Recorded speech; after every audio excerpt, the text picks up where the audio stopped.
Welcome dudes and dudettes to today's video about the new buffer layout.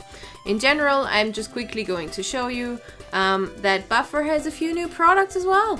So it's not only the Buffer Publish that you used to know that got a bit of an overhaul, but also there is now Buffer Reply that's going to help you a bit with social media engagement, and Buffer Analyze is going to help you with analyzing your social media stuff, the likes and dislikes and the hearts and everything. So Buffer Reply you can try for 14 days and see if that's right up your alley.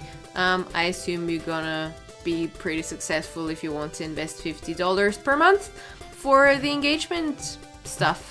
You can see what features are there. There are different profile, team assignments, internal notes, safe replies, Facebook, Twitter, Instagram integration, no reports, and no social listening. But yeah, that's basically something if you have a bigger company already and have a lot of engagement happening, that maybe Buffer Replies for you and you can try it out for 14 days. Then social media analyzation tool analytics is Buffer Analyze. That's not yet happening, but it's going to happen soon, so maybe that's something for you to look into as well. But what I'm going to show you now is the small overhaul of the Buffer feed. It kind of reminds me a bit of Hootsuite now, but it isn't really, I think. I thought that yesterday, but now I don't agree with myself anymore. So you can see that there are all three different applications that they have. So it's Publish, Reply, and Analyze. And it's kind of the same as it used to be. It's just maybe a bit smoother as in considering the layout. So you can post to one of them or you can post to both of them, and then it works similar. So hey, this is an amazing social media post. Give me all the love. Emoji my ass. You can add an image as you could before, or a video, and then you can either customize it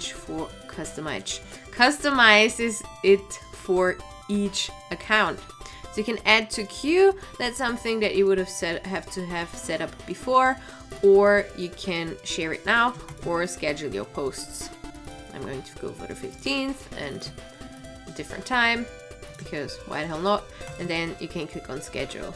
If you want to customize the time for each network, it's more difficult than one would think, right? Post 2, you can click on it as well, and then to post at a separate time, so either click the 1 and then add to queue and schedule post, or click on the tweet and then schedule the tweet. Because I can't really, when I select both of them, I can't really decide different times, so it has to be either the one or the other. And then, or add to queue, as I said. And that's basically it. If you want to check your preferences, you can hover over that profile image thingy and click on preferences, where you can change your email address and everything, passwords, notifications, and apps, and whatever else you would find. And if you want to manage the social accounts, you can click on manage social accounts right here. It's probably just a bit smoother now, yeah, than it was before. So those are the accounts. You can add new ones here and go back to my account. The posting schedules you can find on each account at settings and posting schedule. That's probably nice that you can switch between the two that easily when you're in the setting. That wasn't that smooth before, so now it's maybe just a tad smoother and a bit sleeker. So yeah, that's it for today. I hope you enjoyed this video, and check out the other ones in my playlist or wherever you find them. Bye! That's it for today. So if you've liked this video and it was helpful at all, give me a thumbs up or give me a few comments below. Or you can subscribe to my channel, but I'm not sure where it is. So maybe it's a red button, has a bell on it. So click the bell and follow my channel. Thanks for watching and see you soon. Bye!